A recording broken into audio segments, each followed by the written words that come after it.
Assalamualaikum teman-teman, selamat berjumpa lagi dengan saya Abdurrahman dan masih tetap di channel Abdurrahman ya. Dan masih tetap juga mengupas tentang seputaran gangguan asam lambung GERD anxiety psikosomatis. Nah, di season kali ini saya akan share video tentang hal-hal sepele yang membuat kalian tambah sehat gitu teman-teman ya. Hal-hal sepelenya itu ya banyak sebetulnya teman-teman ya, merupakan hal yang sepele lah gitu teman-teman ya.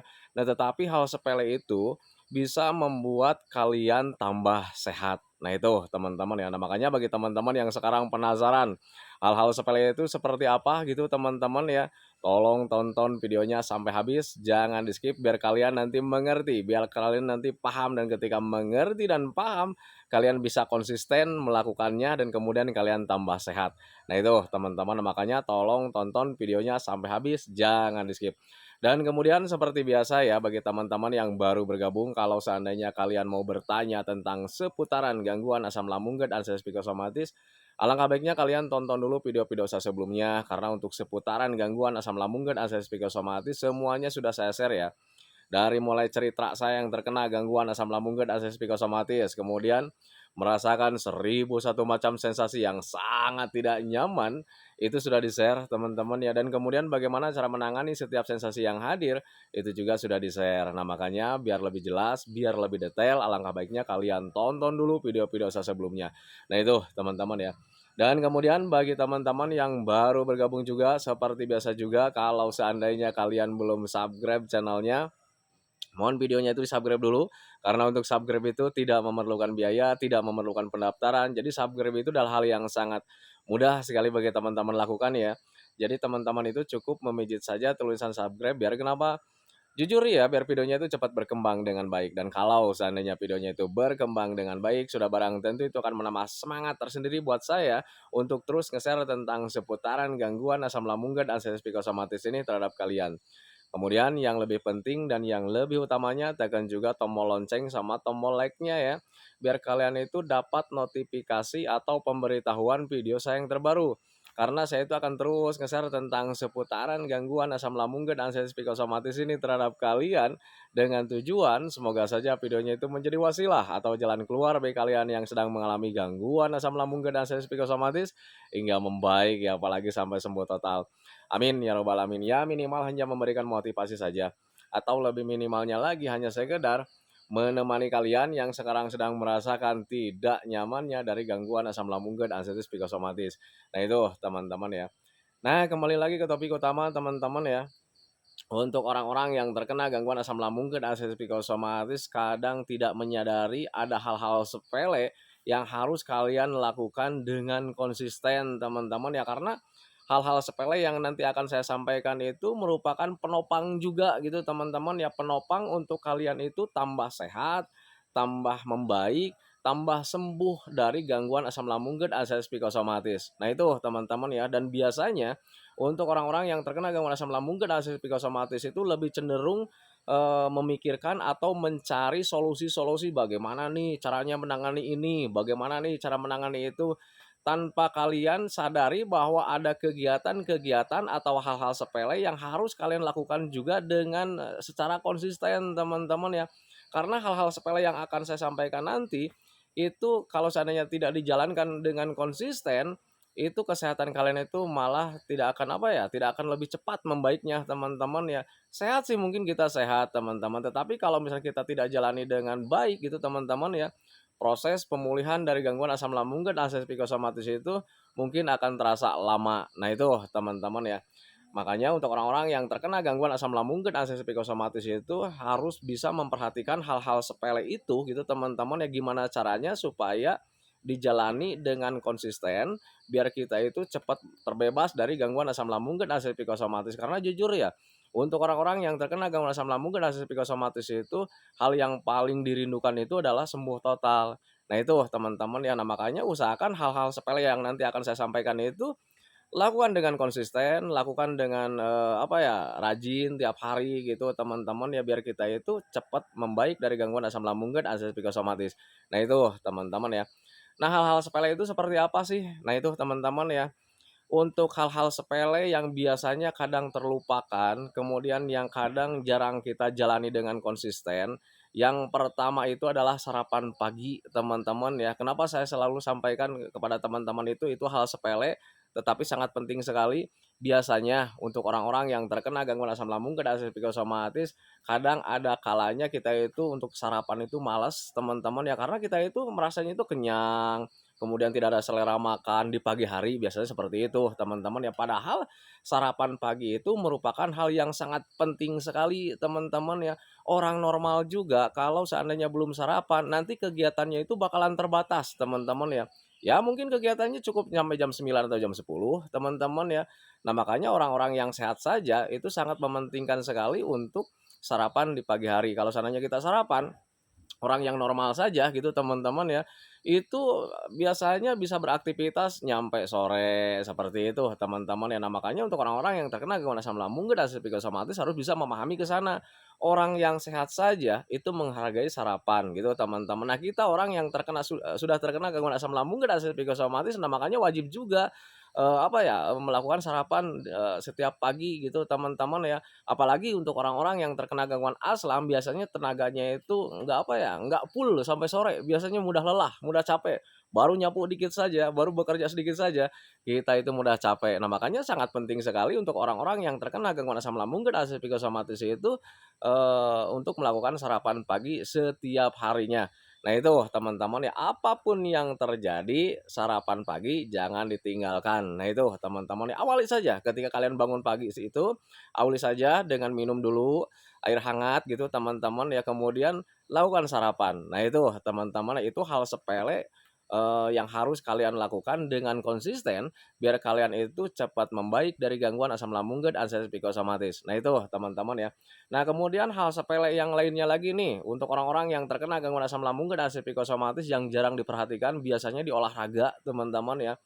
Jadi untuk olahraga itu kadang mempunyai rasa malas sangat besar, teman-teman ya. Kemudian ada pemikiran-pemikiran juga ketika mau olahraga itu kita takut inilah, takut itulah. Nah itu teman-teman, sehingga untuk olahraga itu jarang kita perhatikan dan jarang kita lakukan untuk orang-orang yang terkena gangguan asam lambung dan psikosomatis. Padahal untuk olahraga itu sangat penting sekali untuk proses pemulihan dari gangguan asam lambung dan psikosomatis. Kenapa saya katakan sangat penting sekali? Nah, biasanya untuk olahraga-olahraga ringan itu, teman-teman ya, untuk olahraga-olahraga seperti itu bisa membantu melancarkan aliran darah dan oksigen di tubuh kita. Nah, itu teman-teman, sementara kalau seandainya aliran darah dan oksigen kita itu kurang lancar, banyak sekali dampaknya teman-teman ya, bisa kelayangan, bisa juga ke sana, kemudian terasa pegal-pegal, bisa juga ke sana, kemudian badan menjadi tidak nyaman, bisa juga ke sana, sering kesemutan, sering kedutan, bisa juga ke sana teman-teman ya. Nah, makanya untuk orang-orang yang terkena gangguan asam lambung dan psikosomatis harus bisa rajin olahraga, apapun yang terjadi, olahraga jangan ditinggalkan teman-teman ya. Nah, tetapi kalau misalnya kalian mengelak juga, "Pak, saya itu nggak bisa olahraga ya, karena kondisinya sekarang itu belum bisa memungkinkan lah untuk olahraga," gitu kan teman-teman ya. Nah, makanya gimana caranya nih supaya, kalian itu bisa olahraga walaupun dengan kondisi kalian saat ini, teman-teman ya. Caranya gimana? Ya olahraganya semampunya saja, teman-teman ya. Kalau seandainya sudah bisa jalan-jalan, jalan-jalan saja gitu, teman-teman ya. Kalau seandainya kalian belum bisa jalan, cuman bisa duduk, ya sambil duduk aja olahraganya. Banyak sekali olahraga itu, yang bisa dilakukan ketika kalian, berada dalam posisi sekarang itu sedang, terkena gangguan asam lambung dan psikosomatis, sedang berbaring bisa olahraga teman-teman ya, sambil duduk bisa olahraga. Yang pada dasarnya intinya gimana caranya supaya tubuh kalian itu banyak bergerak teman-teman ya, karena ketika kalian terlalu diam gitu teman-teman ya, sering rebahan gitu, itu tidak akan kunjung membaik teman-teman ya, karena aliran darah dan oksigen di situ, itu tidak akan lancar. Nah itu teman-teman, nah makanya pahami saja ke sana. Jadi untuk orang-orang yang terkena gangguan asam lambung dan aktivitas psikosomatis, apapun kondisi kalian, apapun yang terjadi, usahakan harus banyak bergerak, bergerak, dan bergerak. Nah itu teman-teman, itu hal yang kedua. Hal sepele yang kedua, sepele sih sebetulnya teman-teman ya. Nah tetapi itu, bisa membantu proses pemulihan dari gangguan asam lambung dan aktivitas psikosomatis. Nah itu teman-teman ya. Nah kemudian yang ketiganya, hal sepele yang jarang kita lakukan untuk orang-orang yang terkena gangguan asam lambung dan aktivitas psikosomatis biasanya di hiburan teman-teman ya. hiburan, melakukan aktivitas yang menyenangkan, melakukan hobi-hobi yang menyenangkan, itu jarang dilakukan untuk orang-orang yang terkena gangguan asam lambung dan asam psikosomatis.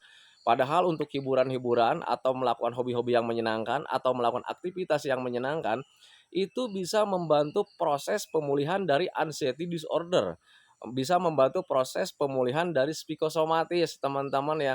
Nah, mari kenali saja dulu anxiety disorder dan psikosomatis. Biasanya anxiety disorder atau psikosomatis itu biasanya pikiran kita itu yang membuat kita stres, teman-teman ya. Kita stres terhadap hal-hal yang tidak diinginkan.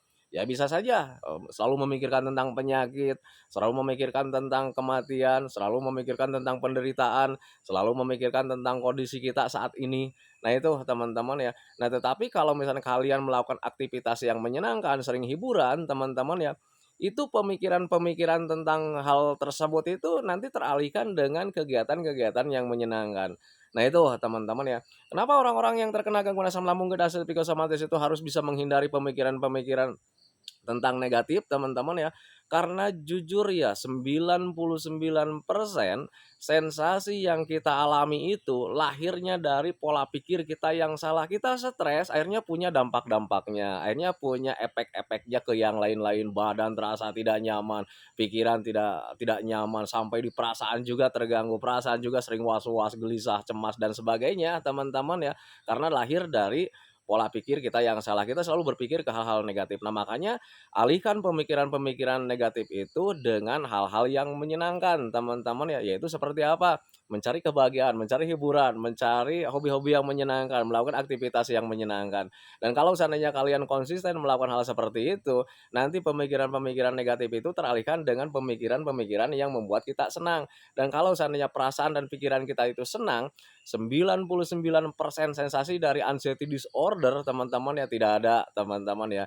Jujur itu pengalaman saya dulu saat terkena gangguan asam lambung dan asam psikosomatis. Nah, makanya untuk orang-orang yang terkena gangguan asam, yang sekarang selalu masih, sering rebahan, duduk-duduk manis gitu teman-teman ya, sering berpikir yang tentang negatif-negatif gitu teman-teman ya, stres dengan penyakit, dengan keadaan. Alangkah baiknya kalian melakukan hiburan saja teman-teman ya. Cari hiburan-hiburan, cari aktivitas yang menyenangkan, cari hobi-hobi yang menyenangkan. Walaupun jujur ya saat melakukan hobi-hobi yang menyenangkan itu ya kadang kita itu tidak ada rasa senang-senangnya, kita itu tidak ada rasa bahagia-bahagianya, kita itu tidak, apa ya, tidak ada rasa untuk menyukai gitu teman-teman ya. Nah, tetapi kalau misalnya kita biasakan terus setiap hari teman-teman ya, lambat laun kalian juga akan menyukai, kemudian akan menyenangi, akan membahagiakan teman-teman ya. Jujur hal itu memang seperti itu teman-teman ya. Ingat ada pepatah mengatakan, kita itu bisa karena terbiasa. Nah, makanya lakukan pembiasaan dari mulai sekarang. Biasakan mulai dari sekarang itu melakukan aktivitas yang menyenangkan, hobi-hobi yang menyenangkan. Nah, itu teman-teman, nah makanya pahami ke arah sana gitu teman-teman. Jadi untuk orang-orang yang terkena gangguan asam lambung dan asam psikosomatis, hindari terlalu sering rebahan, hindari terlalu sering duduk manis, karena ketika kalian seperti itu akan cenderung lebih terlalu merasa-rasakan apa yang nanti akan terjadi, teman-teman ya. Ada kembung sedikit, nanti kalian bayang-bayang akhirnya kembungnya itu semakin besar ya. Rasanya itu sangat menyiksa sekali teman-teman ya. Nah itu, jadi untuk orang yang terkena aslam itu ketika sering rebahan, sering duduk-duduk manis, akan lebih cenderung terlalu merasa-rasakan sensasi yang hadir. Nah itu teman-teman, nah makanya pahami saja ke sana. Nah kemudian hal sepele yang lainnya itu yang keempatnya biasanya di tidur teman-teman ya. Untuk orang-orang yang terkena gangguan asam lambung dan asam psikosomatis biasanya rata-rata tidurnya itu kurang dari 8 jam dalam satu malam. Padahal tidur cukup itu, tidur bagus itu teman-teman di malam hari, itu bisa membantu proses pemulihan dari gangguan asam lambung dan asam psikosomatis. Kenapa bisa seperti itu? Karena dengan tidur yang cukup, tidur kualitasnya bagus gitu teman-teman ya, itu bisa membentuk sel kita itu lebih bagus lagi teman-teman. Kalau seandainya ada sel yang rusak gitu teman-teman ya, itu diperbaikinya itu ketika tubuh kita itu rileks, istirahat gitu teman-teman ya, tidak ada kegiatan, tidak sibuk baik pemikirannya, baik badannya, baik matanya, semuanya teman-teman ya. Kalau seandainya istirahatnya kita bagus teman-teman ya, itu sel, kita itu bisa membantu memperbaiki sel yang rusak.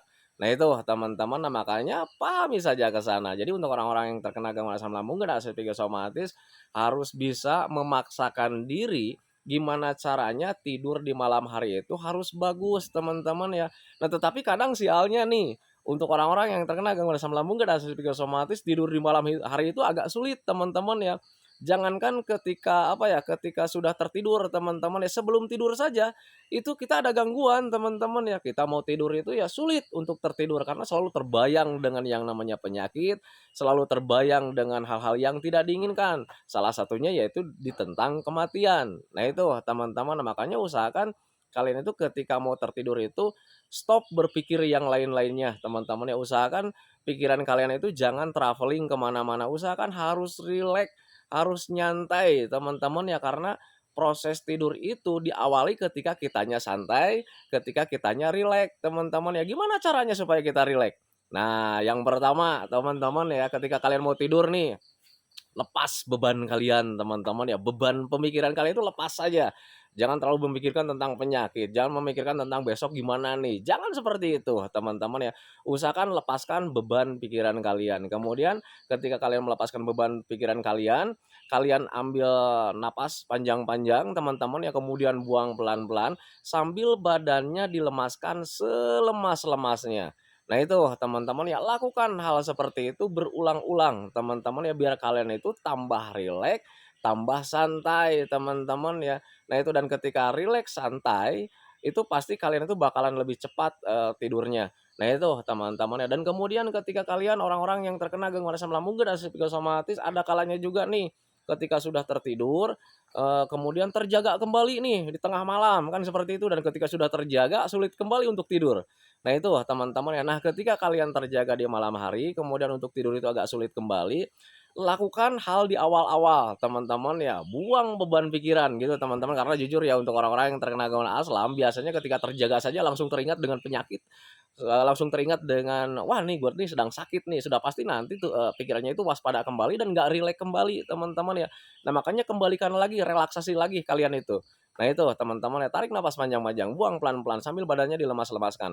Nah itu teman-teman ya, nanti juga kalian itu bakalan tertidur lagi.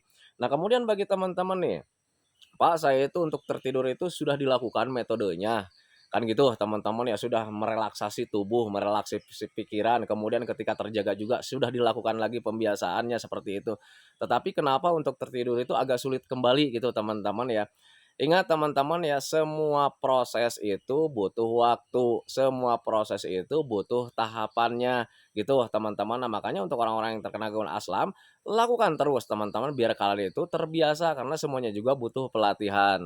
Nah itu teman-teman, ingat ada pepatah mengatakan, kembali lagi ya, kita itu bisa karena terbiasa. Nah makanya lakukan pembiasaan itu dari mulai sekarang. Sekarang lakukan pembiasaannya, besok belum bisa juga lakukan terus pembiasaannya biar kita itu terbiasa, dan ketika terbiasa ya kita bisa melakukannya. Nah itu teman-teman, nah makanya pahami saja ke sana. Nah kemudian, selanjutnya untuk hal-hal sepele itu biasanya diminum, teman-teman ya. Minum air putih hangat minimal 8 gelas dalam sehari, itu biasanya untuk orang-orang yang terkena gangguan asam lambung dan akses psikosomatis itu jarang dilakukan, teman-teman. Jadi minum sih minum, cuman tidak 8 gelas, teman-teman ya. Kadang cuman 2 gelas, 3 gelas, apa kalau misalkan 4 gelas paling banyak gitu, teman-teman ya. Nah itu biasanya jarang jarang diperhatikan lah untuk orang-orang yang terkena gangguan asam lambung dan psikosomatis. Padahal minum air putih hangat itu sangat penting sekali untuk orang-orang yang terkena gangguan asam lambung dan psikosomatis. Kenapa untuk minum mineral itu, air putih hangat itu, sangat bagus sekali? Yang pertama nih, air putih itu ketika kalian sering konsumsi dengan cukup gitu, teman-teman ya, itu bisa membantu menetralisir asam lambung kalian yang sedang error. Itu yang pertama, teman-teman ya. Nah kemudian, air putih hangat itu bisa membantu merelaksasi tubuh kalian, itu yang kedua. Kemudian air putih itu bisa membantu, apa ya, membantu membentuk sel-sel tubuh kalian juga gitu, teman-teman ya. Karena seluruh tubuh kita itu hampir 90% mengandung cairan, teman-teman. Nah, makanya usahakan air mineral itu jangan sampai kalian tinggalkan, teman-teman ya. Usahakan harus minimal 8 gelas dalam sehari, jangan sampai kurang. Untuk air putih itu, sebetulnya disesuaikan dengan berat badan teman-teman ya. Tetapi kalau misalnya kalian itu, "Pak, saya itu kalau ingin menyesuaikan dengan berat badan, kebutuhan mineral itu agak sulit. Karena di rumah itu nggak ada timbangan, saya belum tahu timbangan saya itu berapa gitu teman-teman ya. Ya sudah, jangan terlalu banyak pikiran saja teman-teman, yang penting kalian minimal 8 gelas dalam sehari, jangan sampai kurang. Tapi Pak, kalau seandainya tidak ditakar, tidak dihitung, disesuaikan dengan berat badan, takutnya nanti kelebihan mineral, apakah ada efek sampingnya? Ada teman-teman ya, untuk efek samping kelebihan minum itu ada teman-teman ya. Apa itu efek sampingnya? Paling juga banyak kencing, paling juga sering kencing. Nah itu teman-teman ya, tetapi untuk sering kencing karena akibat kita itu banyak minum teman-teman ya, menurut saya pribadi itu sangat bagus sekali teman-teman ya, karena bisa membantu mendetok racun-racun yang ada dalam tubuh kita. Nah makanya kalian jangan takut dengan kelebihan mineral teman-teman ya. Nah itu, nah makanya pahami saja ke sana. Jadi untuk orang-orang yang terkena gangguan asam lambung dan psikosomatis yang sekarang belum konsisten melakukan hal-hal sepele seperti itu, lakukan saja. Yang pertama itu harus, sarapan dulu teman-teman di pagi hari itu, ya usahakan sarapan. Apapun yang terjadi, sarapan harus, terjadi teman-teman ya, karena pada dasarnya, pada intinya orang sakit tanpa makan itu tidak akan membaik teman-teman ya, itu yang pertama. Makan jangan ditinggalkan, sarapan pagi jangan ditinggalkan. Kemudian yang keduanya harus rajin olahraga teman-teman ya, apapun yang terjadi, kondisi apapun yang sedang kalian alami, olahraga harus bisa gitu teman-teman ya, semampunya. Nah itu teman-teman, kemudian yang ketiganya harus bisa melakukan aktivitas yang menyenangkan, selalu melakukan hobi-hobi yang menyenangkan. Ada hiburanlah di situ teman-teman, biar kita itu pikirannya itu tidak selalu berpikir tentang hal-hal yang negatif. Nah itu teman-teman, kemudian yang keempatnya, usahakan gimana caranya nih tidur di malam hari itu harus cukup dan kualitasnya bagus. Nah itu teman-teman ya, kalau seandainya kalian belum bisa, lakukan pembiasaannya dari mulai sekarang biar kalian itu cepat bisa. Ingat ada pepatah mengatakan kita itu bisa karena terbiasa. Nah itu teman-teman. Kemudian yang kelimanya nih, untuk orang-orang yang terkena gangguan asam lambung dan psikosomatis harus minumnya itu minimal 8 gelas dalam sehari. Jangan sampai kurang karena mineral itu sangat penting sekali untuk orang-orang yang terkena gangguan asam lambung dan psikosomatis, karena air mineral itu bisa membantu proses pemulihan dari gangguan asam lambung dan psikosomatis. Nah itu teman-teman, makanya pahami saja ke sana. Nah itu teman-teman ya, videonya tentang hal-hal sepele yang jarang kita perhatikan teman-teman ya. Nah makanya ketika sudah saya sampaikan sama teman-teman, semoga saja teman-teman itu bisa melakukannya dengan konsisten biar kalian itu cepat membaik dari gangguan asam lambung dan psikosomatis. Nah itu teman-teman ya. Nah sebelum saya akhiri videonya, saya selalu mendoakan sama teman-teman itu, semoga saja teman-teman itu cepat sehat lagi, cepat sembuh lagi, cepat kembali lagi keadaan kalian yang dulu. Baik semangatnya, moodnya, tertawanya, pokoknya kehidupan kalian yang berwarna itu semoga saja cepat kembali lagi. Karena memang saya yakin 100% bahwa keadaan kalian yang dulu itu sangat dirindukan sekali. Nah itu teman-teman ya, kemudian doakan saya juga teman-teman ya, agar saya itu tetap sehat, tetap kuat, tetap ceria, agar masih bisa tetap menemani kalian. Nah itu teman-teman ya, saya hentikan videonya teman-teman ya. Assalamualaikum warahmatullahi wabarakatuh.